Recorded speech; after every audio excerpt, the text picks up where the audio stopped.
함께 하시기를 주님의 이름으로 축복합니다. 그 어느 해보다도 뜨거웠던 여름이 안 갈 것만 같지만 정말 어떻게 엊그제 이틀 딱 내리고 나서 오늘 아침에 날씨가 선선해졌어요. 완연한 가을에 이제 접어들었는데 그러고 보니까 가을도 짧은 가을 되고 곧 겨울이 또 올 것 같습니다. 한 해를 돌아보면 별로 한 것도 없는 것 같은데 벌써 한 해가 다 갔구나. 그런 생각이 들죠. 돌아보면 우리 인생도 그런 것 같습니다. 별로 뭐 어떻게 해본 것도 없는 것 같은데 벌써 이제 살아왔던 날보다는 살아갈 날이 짧은 어떤 이런 인생의 계절을 또 맞기도 합니다. 물론 젊은 분들 가운데는 앞으로 살아갈 날이 더 많이 남으신 분들 또 장수하셔서 바라기는 살아왔던 것보다 더 많은 세월을 살아가시면 좋겠습니다. 오늘 우리가 성경도 마찬가지. 사도행전을 시작한 것이 엊그제 같은데 사실 이제 사도행전은 마무리 단계로 들어갔어요. 우리가 인생이나 한 해를 돌아볼 때 뭐 별로 한 것도 없는 것 같은 것처럼 사도행전도 1년을 해왔는데 얼마나 기억에 여러분 남는지를 모르겠습니다. 돌아보면 시작은 정말 성령이 강림함으로 예루살렘에 대부흥이 일어나고 수많은 사람들이 예수님께 돌아오는 그 장면부터 우리가 사도행전을 시작했습니다. 그래서 예루살렘 교회가 대부흥을 이루는 어떤 모범적인 교회가 됐지만 그 교회에 문제가 있었어요. 여러분, 가고 오는 모든 시대에 모든 교회 안에는 문제가 있어요. 아무 문제가 없었을 것 같은 예루살렘 교회 안에서도 문제가 있었어요. 무슨 문제냐? 뭐 여러 가지 아나니아 삽비라 사건이라든지 이런 거 말고 그들은 본분을 잃었어요. 본분이 뭐라냐면 예수님이 땅끝까지 이르러 내 증인이 되라. 근데 예루살렘 교회는 자기들끼리 너무너무 좋았어요. 막 3,000명, 5,000명, 막 이런 일에 있어가지고 좋게 말하면 정말 여기가 마치 하나님의 나라인 것 같이 좋았는데 그 과정에서 땅끝까지 이르러 내 증인이 되리라는 사명을 망각하자 하나님께서 예루살렘 교회를 흔드십니다. 여러분, 만약에 어떤 사람이 잠을 자는데 일어나야 될 시간에 일어나라고 아무리 소리쳐도 안 일어나면 어떻게 가서 흔들어 깨우는 거예요. 하나님이 좋게 말하면 성령에 취해가지고 사명을 잃어버린 예루살렘 교회를 흔들어 깨우시는데 그 사건이 뭐냐면 그게 스데반의 순교입니다. 스데반이 순교당하고 이후에 예루살렘에 어마어마한 핍박이 오자 사람들이 흩어져요. 어떻게 보면 그거는 핍박이고 환란이지만 성경을 자세히 읽어보면 그 흩어진 사람들이 예루살렘에서부터 흩어져가지고 유대로 가고 사마리아로 가기 시작합니다. 너희가 성령을 받으면 예루살렘과 온 유대와 사마리아 땅끝까지로 내 증인이 되리라는 그 사명의 그 말씀이 핍박이라는 방식으로 이루어져 가다가 그 스데반을 죽인 사건의 당사자였던 이 사울이 그 예수를 이제 왕으로 섬기는 기독교인들을 잡아 죽이려고 가던 길에 다메섹 도상에서 부활하신 주님을 만나게 됩니다.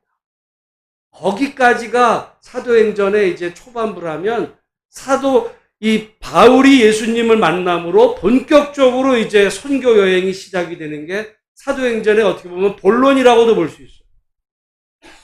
그러다가 오늘 본문부터 사도행전은 결론으로 갑니다. 사도 바울이 그동안의 모든 사역을 마무리하면서 이제 예루살렘으로 올라가요. 우리가 다음 주에 보지만 사도행전 21장에 사도 바울이 예루살렘에 올라가서 결국 체포됩니다. 그리고 사도행전은 끝날 때까지 이제 체포된 이 바울이 재판받는 그 과정의 여정이 남아있는 거예요. 오늘 사도 바울은 자기의 모든 사역을 마치고 예루살렘으로 가는 길에 에베소에서 어찌 보면 우리가 사도행전 또 성경에 볼 때 여기도 나오지만 바울이 에베소에서 3년을 있었다 그랬습니다. 가장 오랜 기간 사역했던 데가 바로 이 에베소. 성경에 보면 에베소서도 있고요. 우리가 요한계시록에 보면 요한계시록의 7교회 중에 또 에베소가 있어요. 성경에서 이 에베소는 매우 중요한데 지금도 이 튀르키예라는 나라에 지금은 명칭이 바뀌었지만 옛날로 보면 그 에베소 자리가 항구가 있어요. 그래서 그 항구에서 이제 배 타고 가는 그 여정에서 밀레도에서 이 에베소의 장로들을 이제 부르면서 오늘 본문이 시작이 됩니다. 바울은 이제까지 자기가 어떻게 복음을 전했는지 오늘 본문의 일종의 바울의 그 고별 설교이면서 일종의 유언 같은 거예요. 여러분 유언이라는 게 매우 중요하잖아요. 맨 첫설 처음도 중요하지만 마지막 그 자기가 함께했던 그 성도들에 대한 다짐 그걸 하는 중에 오늘 여러분 한번 말씀을 보면서 여러분도 혹시 어느 날 여러분에게는 뭐 고별 설교가 아니라 유언을 할 때가 있을 거 아니에요, 자녀들에게. 혹시라도 여러분의 돌아온 인생을 반성해보고 기억하면서 자녀들에게 어떤 유언을 나는 남길 수 있을까? 정직하게. 한번 그런 것을 생각하면서 오늘 본문 말씀을 보기 원하는데 본문 바울의 우리 19절 20절 말씀 같이 한번 읽어보겠습니다. 시작. 곧 모든 겸손과 눈물이며 유대인의 간계로 말미암아 당한 시험을 참고 주를 섬긴 것과 유익한 것은 무엇이든지 공중 앞에서나 각 집에서나 거리낌이 없이 여러분에게 전하여 가르치고 그랬습니다. 여기 사실 우리가 읽지 않았지만 19절에 보면 내가 항상 여러분 가운데서 어떻게 행하였는지를 여러분도 아는 바니. 그러니까 거짓말이 아닌 거예요. 바울은 여러분이 나를 본 것처럼 내가 이제까지 겸손과 눈물로 여러 시험을 참고 주를 섬긴 것. 마땅히 해야 될 어떤 그런 말이 있다면 거리낌이 없이 여러분에게 다 전했다. 여러분 정말 그 바울의 지난 삶을 알고 있는 사람들 앞에서 당당히 나는 내가 이렇게 살았어. 이게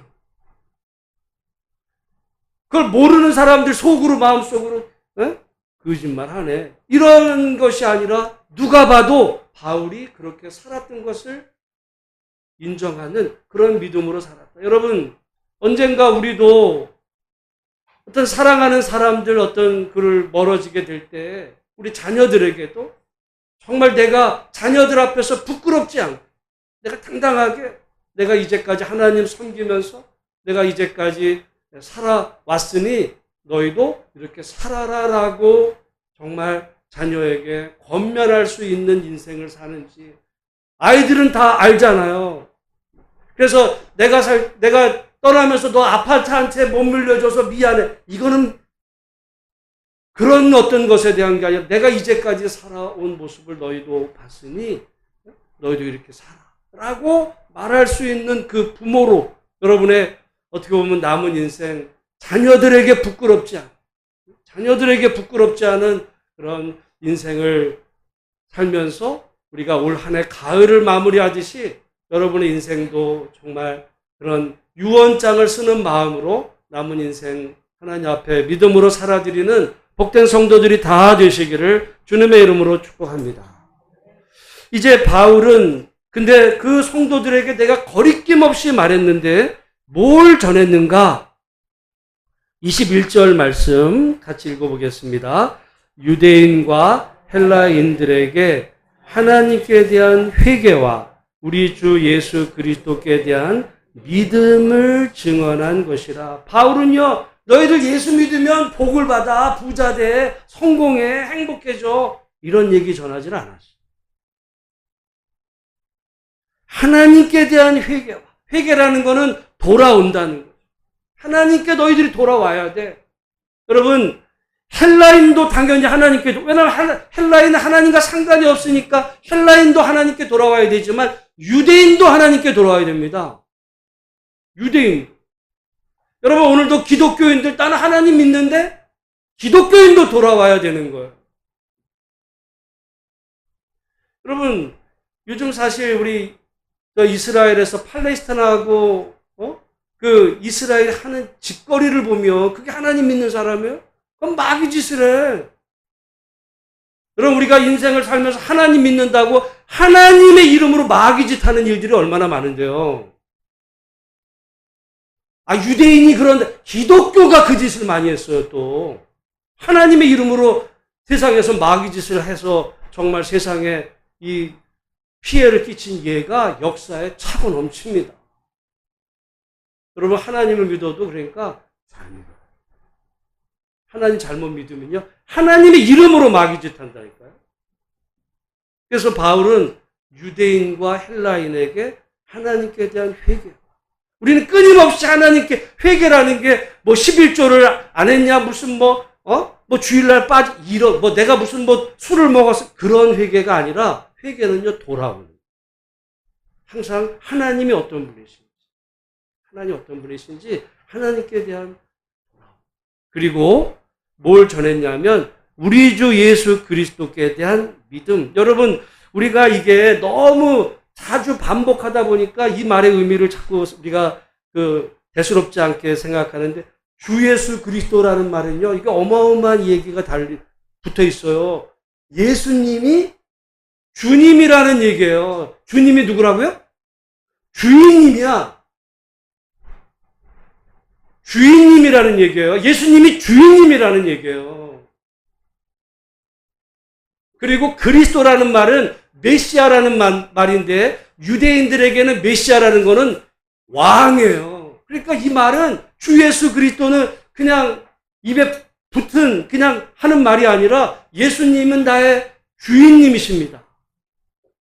예수님은 나의 왕이십니다에 대한 고백. 그런 예수님을 믿으라고 그러는 거예요. 내가 예수 믿으면 복 받아서 천국 가는, 이걸 전한 게 아니에요, 바울은. 그런 믿음은요, 나만 있어. 내가 복을 받아야 돼, 내가 주인이에요. 예수님은 누구야? 도우시는 분. 서포터. 주님, 내 인생은 건드리지 마세요. 내가 주인이야. 근데 내가 어려움 있을 때 날 도와. 그러니까 뭐라 그래? 정광훈은 하나님 꼼짝 막 까불면 나한테 주고, 내가 주인이거든요. 예수 믿는 게 아니에요. 예수 팔아먹는 거예요. 예수님을 팔아먹으면서, 여러분, 그 정도까지는 아니어도 우리 대부분은 많은 경우 예수님 잘못 믿으면 예수님을 주님으로 섬기는 게 아니라 예수님을 팔아먹는, 예수님을 종으로 부려. 주인님이 아니라 종으로. 근데 바울은 내가 이제까지 평생, 그리고 그 성도들에게 그 어려움 속에 내가 담대히 증거했다. 뭘 증거했다는 얘기야? 하나님께 돌아와야 돼. 그리고 예수님은 주인님이시고 우리의 왕이야. 이걸 전해. 이걸 한마디로 말하면 뭐냐면 25절입니다. 25절 같이 한번 읽습니다. 시작. 보라, 내가 여러분 중에 왕래하며 하나님의, 바울이 뭘 전파했대요? 우리가 앞에서 보잖아요. 계속 바울은 뭐 전파했어요? 하나님의 나라. 근데 그 하나님의 나라를 어떤 다른 곳에서는 뭐로 표현했냐면 예수가 주인님이시다. 그게 하나님의 나라인 거예요.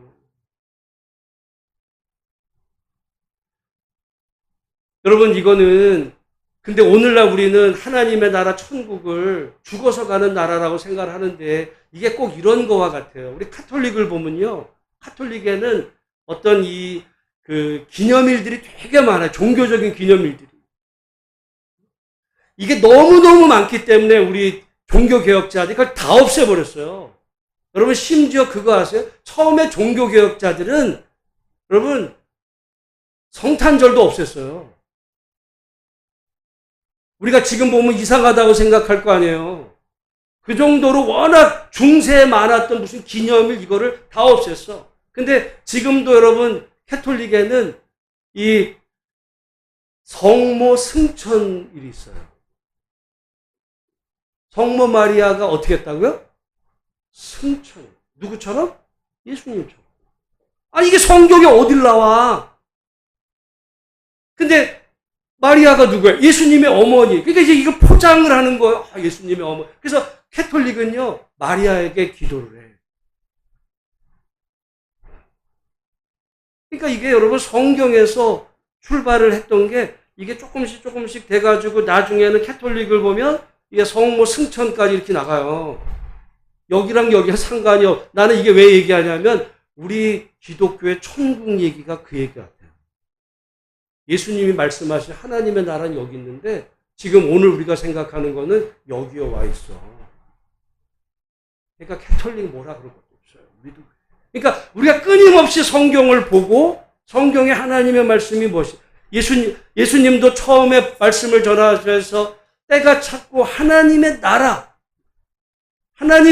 가까이 와서 회개하고 복음을 믿으라. 예수님의 모든 말씀은 그 하나님의 나라. 여러분 예수님 말씀하신 하나님의 나라를 제대로 이해를 못하면 우리가 평생 신앙생활에도 잘 모르는 거예요. 바울이 전한 복음도 마찬가지야. 우리가 이제까지 몇 번 바울이 이제 그 다른 어떤 뭐 고린도를 가고 어디를 가면 바울이 뭘 전했다. 결국 뭘 전했나 그거 전한 거예요. 근데 표현이 달라. 오늘 본문에도 앞에서는 주 예수께 대한 믿음 또는 그 하나님께 대한 회개, 하나님의 나라 다 같은 말이에요.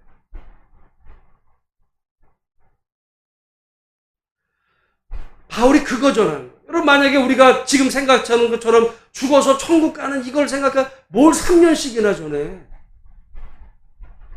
한 번이면 되지.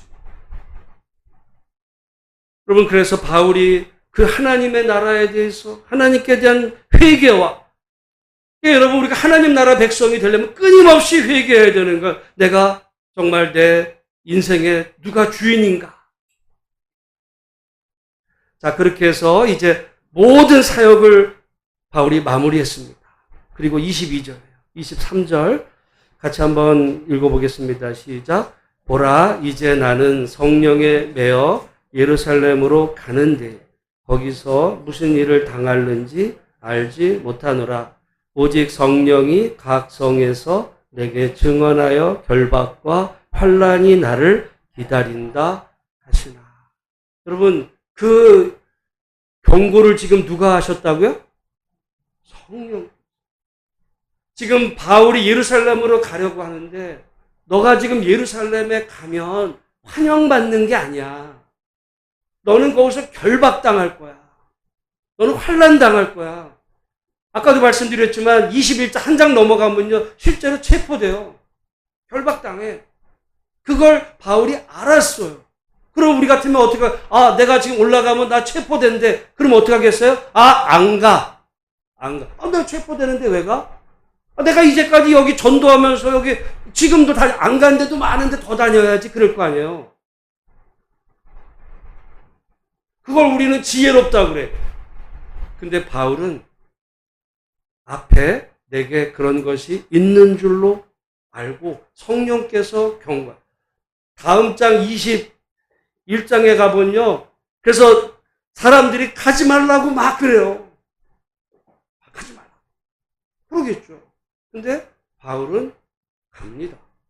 여러분 모르고 가는 게 아니에요. 알고 가는 거. 마치 예루살렘에 예수님이 올라가실 때 베드로가 뭐라 그래요?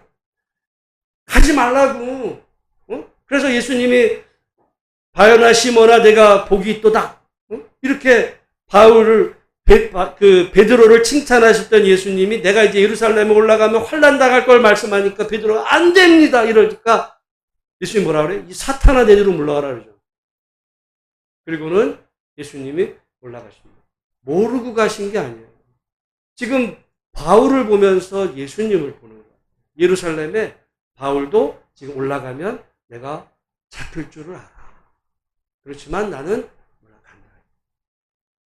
그러면서 말을 하죠. 여러분 여기 24절 같이 읽습니다. 시작. 내가 달려갈 길과 주 예수께 받은 사명 곧 하나님의 은혜의 복음을 증언하는 일을 마치려 하면은 나의 생명조차 조금도 귀한 것으로 여기지 아니하노라.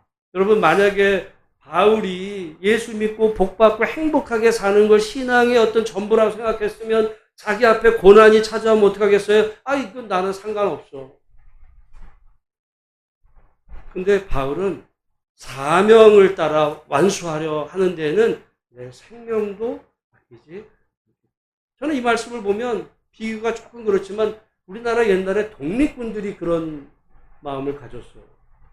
독립군 활동을 하거나 그럴 때는 잡히면 패가 망신하고 집안이 죽는 줄 알면서도 그 길을 가거든. 근데 친일파들은 어떻게 해요? 변절해. 꼭 하나님을 그렇게 믿어야 돼? 예를 들어 신사도 참배하고 하나님도 믿고 살려줍니다. 바울은 그게 자기 앞에 환난이 있다는 걸 알아. 그렇지만 나는 내 사명을 감당하기 위해서 당당하게 간다. 여러분, 우리가 목숨 안 아까운 사람 있어요? 바울도 한 번의 인생이에요. 근데 여러분이 만약에 이제 아까 이걸 바울의 고별설교 유언 같은 이야기를 할 때 여러분의 자녀들에게 우리에게 보여주는 모습이 내가 정말 엄마 아빠가 하나님 섬기면서 당당히 그 길을 걸어가. 어려움이 있어도 피하지 않고 내가 그 어려움을 당당히 맞서면서 우리 엄마 아버지는 그 길을 갔어. 이런 본을 보이는 집안의 부모 밑에서 자란 애들과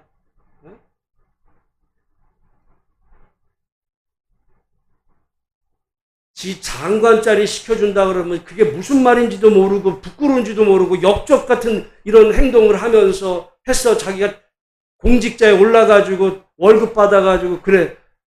그 자식들한테 뭘 가르칠지 부끄러운 얘기예요.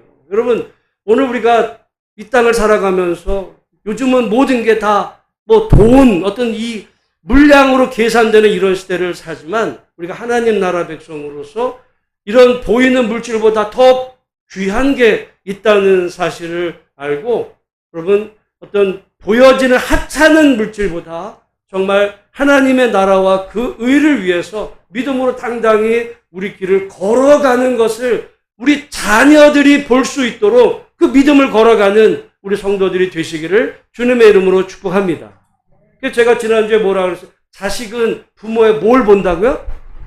등. 그게 무슨 말이었어요? 우리 엄마 아빠가 살아간 모습. 그걸 본다는 거예요. 엄마 아빠가 나한테 집 한 채 물려줬어도 맨날 사는 게 그랬으면요.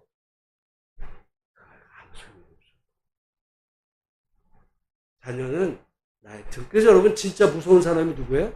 자식이 무서워. 왜? 다른 사람 앞에서는 조금 내가 이렇게 미선 떨듯이 이럴 수 있어요. 근데 자식은 보고 있거든. 보고 있어요. 자식이 무서워. 바울이 지금 당당하게 이 얘기 하는데 성도들이 지금 다 보고 있어요. 거짓말이면, 죽으러 가니까 내가 그냥 가만히 있지만 당신 그렇게 살았어? 아마 누가 속으로는 비난했을지 몰라요. 바울이 만약에 자기는 그렇게 안 살고서 말로만 그렇게 한다면. 근데 지금 바울은 자기가 이제까지 살아온 모습을 다 아는 성도들에게 당당하게. 내 앞에 두려움, 나 두렵다, 이거. 성령께서 경고하셨어. 내가 올라가는 거 거기 가면 사람들이 나를 환영해 줄 거라고 기대하고 가는 게 아니야. 거기 환란이, 나 체포될 거야. 그 다음에 난 어떻게 될지 몰라. 그러나 이 사명 감당하기 위해서 내가 내 생명도 아끼지 않겠다. 그게 그 말을 들은 어떻게 보면 그 당시 에베소의 사람들에게는 정말 충격이고 귀한 거죠. 여러분 마찬가지로 생각합니다. 오늘 우리들의 인생도 어느 날 마감이 될 수 있을 거예요. 마감이 될 때 우리 자녀들이 우리를 바라보면서 엄마 아빠에 대해서 뭐라고 평가할지, 정말 자녀가 나를 어떻게 평가할지 지금부터라도 우리가 잘 우리 자신을 돌아보고 자녀에게 훗날 당당하게 당당하게 엄마 아빠는 비록 어려웠지만 하나님 믿으려고 내가 최선을 다했고 내가 너희들에게 많은 것 남겨주지 못하지만은 그러나 누구보다도 내가 성실하게 살았고 내가 이렇게 살았으니까 너희도 주변에 사람을 도우면서 그렇게 정말 사람답게 살아라. 그게 진짜 유언이고 큰 유산이죠. 사는 거는 부끄럽게 살고서 아파트 한 채 물려줬다고 우리 아버지 장관이야. 역적이에요. 여러분 그렇게 그러니까 지금 바울은 이 유언 남기고 이제 사도행전 마무리를 그렇게 해가. 우리에게도 어떻게 보면 남은 시간이 있다는 게 얼마나 귀한지 모르겠어요. 여러분에게 남은 기간이 몇십 년이 될 수도 있고 뭐 그 남은 기간 정말 우리 자녀들에게 내가 유언장을 쓰진 않아도 유언장을 쓰는 심정으로 남은 인생을 정말 보람있게 살아드리는 복된 성도들이 되시기를 주님의 이름으로 축복합니다. 그 당부를 지금 누구에게 했냐면 여기 그 교회에 이제 아까 장로들에게 했다고 그랬어요. 우리 한번 28절 말씀 같이 한번 읽어보겠습니다. 시작. 여러분은 자기를 위하여 또는 온 양떼를 위하여 삼가라. 성령이 그들 가운데 여러분을 감독자로 삼고 하나님이 자기 피로 사신 교회를 보살피게 하셨느니라. 아까 바울이 밀레도에서 에베소의 장로를 불렀다. 근데 영어 성경으로 보면요. 이 장로라는 말이 뭐냐면 엘더예요, 엘더. 엘더라는 말은 그러니까 연장자라는 말이에요. 본래 여러분 장로라는 말의 이 구약 히브리 표현으로 보면 이 말의 어근이 뭐냐면 이 자칸. 그러니까 장로는 자켄인데 자칸이라고 하는 이 말은 수염입니다. 장로라는 말의 어근이 뭐라고요? 수염. 그래서 장로란 어떤 사람이에요? 수염난 사람이에요. 그래서 나이 같은 수염난 사람. 그래서 여자들은 장로가 되지를 못했어요. 수염이 안 나니까. 근데 오늘날 여러분 어떤 다른 교단들 보면 장로를 여자 장로 뽑는 데 있어요, 없어요? 있어요. 그러면 이게 성경적이 아닌 거 아니냐? 그런 것도 아니야. 세대가 바뀐 거야. 왜냐하면 옛날에는 그러니까 장로 그러면은 이게 나이가 많은 연장자였어요. 근데 요즘은 어떤 장로를 뽑아? 젊은 장로를 뽑아요. 아니, 본래 성경으로 보면 연장자였다니까. 그러니까 여러분 시대가 바뀐 거예요. 그러니까 나는 굳이 우리 교단에서 따르지 않으니까 여자 장로 그렇긴 하지만 그래도 그게 크게 그걸 무슨 이단이니 뭐니 신학적 논쟁할 이유가 없어요. 세상이 바뀌어가는 거예요. 우리도 그런데 근데 어쨌든 그러니까 이 장로라는 직분은 경험이 있어서 지혜를 가지고 제가 지난주 말했습니다. 오늘날은 젊은 사람일수록 지혜로워. 여러분 솔직히 말해서 지금 AI 시대로 막 변해가요. 나이가 들면 점점 그런 기능에서 뒤처집니다. 몰라. 핸드폰도 몰라 잘. 나이가 드시면. 근데 옛날에는 지혜가 그런 게 아니라 살아왔던 삶의 지혜가 있어서 나이가 든다는 건 지혜로워진다는 거예요. 그래서 지난주 말씀드렸지만 나이가 든다는 건 성경 시대로 보면 그건 축복이었어요. 오늘날은 내가 들기도 못했는데 벌써 이 나이가 됐네 이러지만 성경 시대는 나이가 든다는 게 축복이었어요. 연장자들은 높여. 어른인 거죠. 어른. 근데 그러니까 여기 지금 엘더 그래서 좀 말씀이 나온 김에 여러분 목사는 장로일까요, 아닐까요? 목사도 장로예요. 목사가 장로야. 근데 역할이 달라. 목사는 말씀을 가르쳐. 근데 소속도 달라요. 목사는 노예 소속. 그래서 목사를 임직할 때는 노예에서 와서 교회 장로는 교회 소속. 그래서 교회에서 하는 이게 다르지만 역할도 다르지만 우리 한국교회 목사가 장로인 거예요. 역할이 좀 다른데. 근데 지금 바울은 떠나면서 그들을 지금 뭐라고 그러냐면 28절에 감독자로 세웠다 그랬어요. 여러분, 근데 제가 참 이게 설교자의 어떻게 보면 제가 이렇게 기쁠 때가 있는데, 왜냐하면 설교를 준비하다 보면 평소에 말씀을 보던 것보다 더 집중해서 볼 때가 있잖아요. 근데 제가 이번에 보다가 이 감독자라는 말에 영어 단어가, 영어 성경이 있으면 보면 뭐라고 되어 있냐면 셰퍼드. 여러분, 셰퍼드가 꼭 뭐 같아요? 발음이? 셰퍼드 같잖아. 그게 그거예요. 어? 우리가 셰퍼드라는 게 셰퍼드야. 그게 감독자예요. 아니, 근데 가만히 생각해 보면 여기 감독자는 내가 볼 때 셰퍼드라고 생각하면 제일 딱 어울려. 왜냐하면 여러분을 감독자로 세웠다 그랬어요. 근데 감독이 하는 일은 뭐야? 시험 감독하는 거야? 똑바로 해요. 너 컨닝하지 마. 우리 이거 감독이라고 생각해요. 그 감독이 아니야. 어떤 감독이냐? 여러분 29절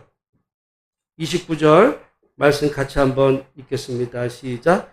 내가 떠난 후에 사나운 이리가 여러분에게 들어와서 그 양떼를 아끼지 아니하며 30절도 또한 여러분 중에서도 제자들을 끌어 자기를 따르게 하려고 어그러진 말을 하는 사람들이 일어날 줄을 내가 아노라. 그래서 셰퍼드를 세웠다는 거예요. 그러니까 그 셰퍼드의 역할이 뭐야? 누구랑 싸워야 돼? 일이랑 싸워야 돼요. 일이랑. 그 셰퍼드가 맞지. 오늘날 여러분, 옛날에는 그 셰퍼드는요, 요즘은 다 그 애완견이 돼가지고 집안에서 그냥 요런 게 됐는데, 셰퍼드는 뭐예요? 어떻게 보면 집을 지키는 거야. 옛날에 도둑이 많을 때 셰퍼드는 그래서 집안에 키우지 않고 밖에서 키워요. 그 셰퍼드가 집을 지켜야 돼. 도둑이 들어오면 셰퍼드가 싸워. 셰퍼드 일이. 저는 이 말씀을 준비하면서 예전에 그 몽골에 보면 여러 가지 유튜브에 몽골에 개가 있어요. 우리나라는 진돗개, 풍산개가 유명하지만 그것만 좋은 게 아니에요. 몽골에 방카르라는 개가 있어요. 나 진짜 방카르 보면서 나 충격을 받았어요. 진돗개하고는 상대도 안 돼. 솔직히. 근데 이 방카르는 몽골이 얼마나 추워. 영하 막 30도 이렇게 추운 그 몽골에서 그 이상하게 겨울에 태어난다고. 다 나와요, 여러분. 유튜브 보면 그런 거 보시면 도움이 되는. 근데 얘가 여기 어린 시절에 이 눈 위에 이게 노란색 점이 있어가지고 이걸 귀신을 쫓아낸다고 뭐 그런 전설이 있어요. 근데 얘가 어떤 기능을 하냐면 몽골의 밖에는 너무너무 춥거든요. 몽골은 제가 알기로도 우리나라 8.15 광복절만 지나고 나서부터는 이제 막 영하로 떨어지기 시작해요. 지금 굉장히 추워지는 거예요. 9월달 되면 몽골 가면 완전히 거기 겨울이야. 어마어마하게 추워요.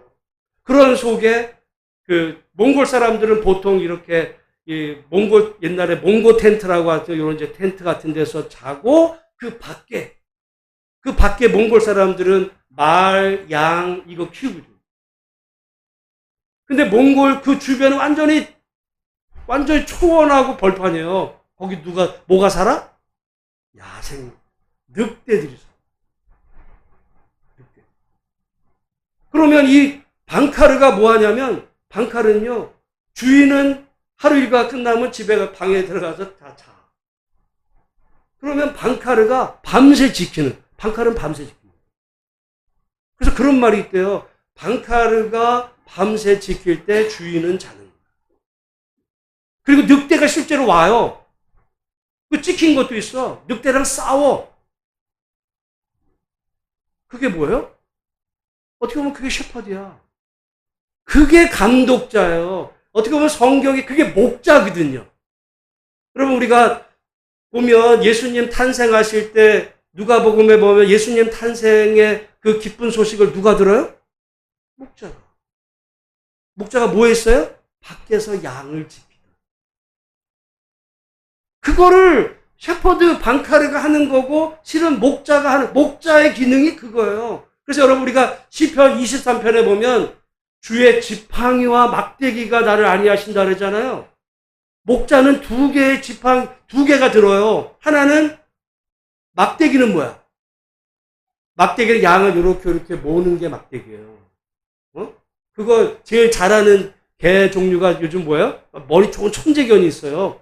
그게 보더콜리. 난 보더콜리 키우고 싶은데 얘는 여러분 키울 수가 없고 활동력이 있고 막 머리 천재예요, 보더콜리가. 그게 양을 모으는 거야. 양이 못 가고. 근데 주의 지팡이는 뭐야? 지팡이 뭐야? 이게 막대기는요, 요막 가다란 옛날에 그 회초리 같은 거예요. 톡톡톡 치면서 이거는 막대기야. 지팡이는 몽둥이에요. 그러니까 몽둥이. 그러니까 만약에 늑대나 이런 야생 짐승이 나타나면 누가 싸워요? 목자가 싸우는 거야. 그게 누구라고요? 그게 목자, 감독자, 셰퍼드가 맞아. 그래서 여기 저는 이걸 보면서 감독자 그러니까 무슨 시험 감독하는 줄 알아요. 잘하고 있어? 사실은 잘하고 있는지를 감독하는 게 아니라 적이 들어올 때 싸우라는 거예요. 그런 일을 하라고 교회에 지금 세웠다. 여러분 사실 그러고 보면 내가 볼 때 가정에서 부모 역할도 그거예요. 가정에서 부모가 뭐예요? 집을 지키는 거 아니야. 감독인 게 애들 숙제 검사하고 이것만이 아니라 만약에 집에만 도둑이 들어오면 아빠가 싸워야죠. 가정에 재정적인 문제가 생기면 아빠가 해결해야지. 그렇지 않고 문제가 생기는데 꼬리 빼고 자기가 도망가네? 감독자가 아니야. 여러분 만약에 개가 그런 게 있으면 그건 똥개야. 똥개. 또 개는요, 예를 들어 이 개 중에서 예를 들어 자기 집안 식구한테는 막 대들어. 근데 왜 저기 누가 도둑이 들어오면은 막 도망을 치고 집안 식구들한테 사납게 짖고 막 대면요, 그건 미친 거예요. 생각해 보세요. 그러니까 목사도 말이죠. 목사도 성도들한테 막 무섭게 하는 목사는 그건 똥개예요. 왜 성도한테 무섭게? 교회를 지켜야지. 오히려 이게 교인들한테는 부드럽게, 그러나 교회에 어떤 해로운 세력이 있을 땐 거기 강하게. 그래서 가정을 지키고, 왜 아버지가 그래야죠. 근데 아버지 중에 지 할 일을 안 하고 식구들만 두둑에 잡는 거야. 인상 쓰면서. 그건 애비도 아니죠. 그건 감독자도 아니야. 셰퍼드도 아니야. 이건 똥개예요. 여러분 오늘 바울이 그 에베소의 장로들에게 감독자라고 그랬을 때 여러분 나라도 마찬가지예요. 나라도. 자리만 뽑아놨다고 되는 게 아니라 어떤 감독자가 되느냐가 중요해요. 어떻게 보면 자기에게 주어진 임기 동안에 정말 불철주야. 이 나라를 어떻게 지킬지, 이 나라의 국민들이 무슨 애로사항이 있는지 그걸 하라고 월급도 주고 비서진도 딸려주고 모든 권한 다 주는데 대관 말듯이 똥개예요. 여러분 권위와 권위주의는 다릅니다. 권위가 있어요. 오늘날 권위가 사라졌다고 하지만은 권위라는 거는요, 어떤 주어진 역할에 대한 이 권위 있는 사람은 책임을 갖는, 내가 우리 집안에서 부모로서의 책임, 목사로서의 책임, 나라의 지도자 대통령으로서의 책임. 근데 권위주의자가 되면 책임은 안 해. 혜택만 누려, 혜택만. 그리고 사람들한테는 괜히 겁을 줘, 씨. 말 안 들어? 똥개. 그런 공동체는 불행해집니다. 여러분 집안을 한번 생각을 해요. 아버지가 돈도 안 벌어오고 맨날 술 먹어. 집안 식구들 맨날 두들겨 패. 망가져. 여기 지금 바울이 그런 말씀을 생각하니까 이거를 내가 감독자를 옛날에는 그냥 감독 이렇게 생각했는데 말씀 좀 이게 영어로 보니까 영어 셰퍼드로 되어 있네. 생각해 보니까 오히려 차라리 그냥 셰퍼드라고 했으면 더 이해가 쉬웠겠다. 여러분 그런 의미에서 여러분이 가정에서 여러분 교회도 마찬가지예요. 그러니까 저는 이 말씀을 보면서 나도 예수 소망교회 내가 셰퍼드가 돼. 셰퍼드가 나쁜 게 아니에요. 셰퍼드가 근데 똥개가 되는 수가 있어. 여러분, 군견이 셰퍼드가 많아요. 군견이. 근데 이 군견도 똥개가 되는 수가 있어요. 왠지 아세요? 군견을 때려. 군견을 때리면요, 셰퍼드가 똥개. 걔는 때리면 안 돼. 그러니까 이 셰퍼드는 그러니까 예를 들어 교회 안에서 여러분 모두가 사실은 이건 우리 전하 장로님만 얘기하는 게 아니라 여러분도 마찬가지. 이 교회 셰퍼드가 될 수 있어요. 왜냐하면 외적으로부터 교회를 지키는 거. 이 교회를 지키는 거. 예를 들어 여러분이 예배에 참여하고 가령 교회를 위해서 기도하는 것도 셰퍼드가 되는 거예요. 저희 어머니는 이번에 추석 가서 집에를 가셔야 된다는 거야. 가서 기도해야 돼. 그게 셰퍼드예요. 기도로 교회를 지키는 거야. 여러분이 헌금해서 교회가 재정이 운영된 셰퍼드가 되는 거예요. 책임을 지는 거예요. 그렇게 될 때 이 공동체가 든든하죠. 근데 만약에 어떤 책임은 안 줘. 근데 혜택은 누려. 내가 누군지 알아? 나 권사야, 내가. 힘을 빼요. 여러분, 오늘 우리가 그런 의미에서 여기 지금 성령께서 이렇게 성령이 그들 가운데 여러분을 감독자로 삼고 하나님이 자기 피로 사신 교회를 보살피게 하셨다. 이 자기 교회를 피로 사신 교회를 잘 보살피려면요, 성도들의 이런 상황도 보살펴야 되지만 아까 말씀 이리로부터 싸울 준비를 하고 지켜야 돼요. 여러분 자녀를 지키듯이 교회를 지키고 성도들을 돌아보고 몰라 나 혼자 신앙생활 하겠는데 옆에서 그러거나 말거나 뭐 나만 잘 믿으면 되지. 그건 교회가 스스로 나는 감독자가 아닙니다. 스스로 자백합니다. 여러분 그 일을 위해서 우리 28절 맨 첫 구절에 뭐라 그러냐면 여러분은 자기를 위하여 또는 온 양떼를 위하여 뭐 하래요? 이 일을 감당하려면 삼가야 될 게 있어요. 사람마다 때로는 말을 삼가야 될 수도 있죠.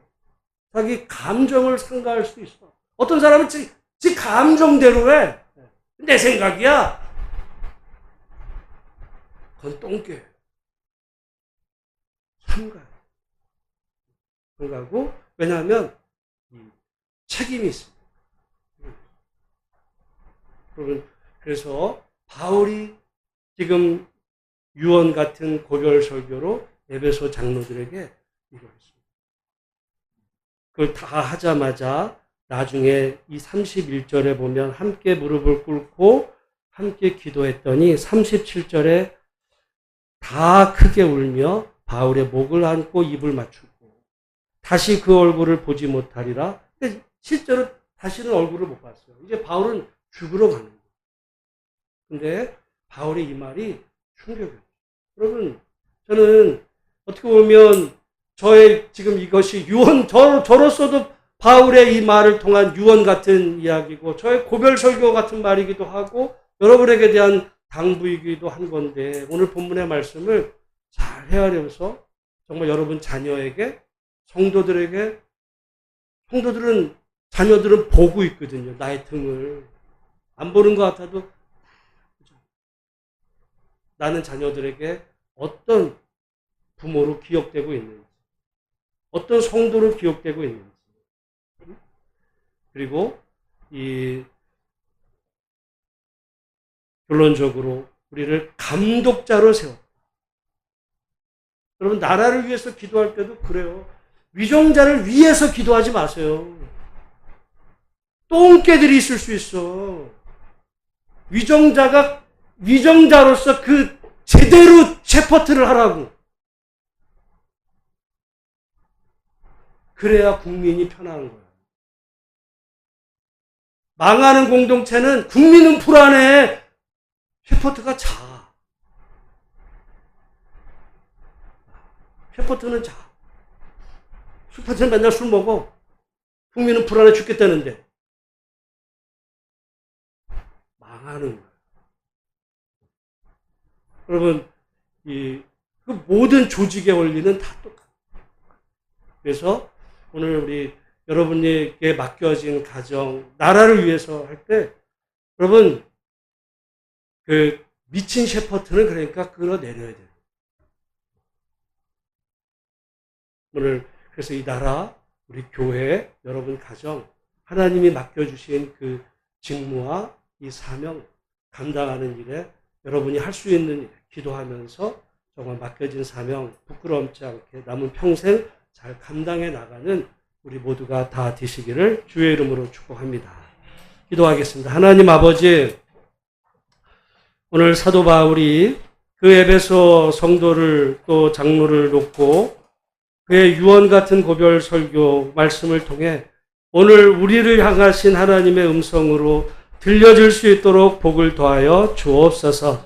그래서 우리도 우리 후대들에게, 우리 자녀들에게 부끄럽지 않은 부모의 본을 보이는 하나님 삶을 살아갈 수 있도록 주께서 은혜 베풀어 주시옵시고, 그래서 우리 자녀들에게 부끄럽지 않은 부모 될 수 있도록 주여 복을 내리워 주옵소서. 오늘 말씀에 교회에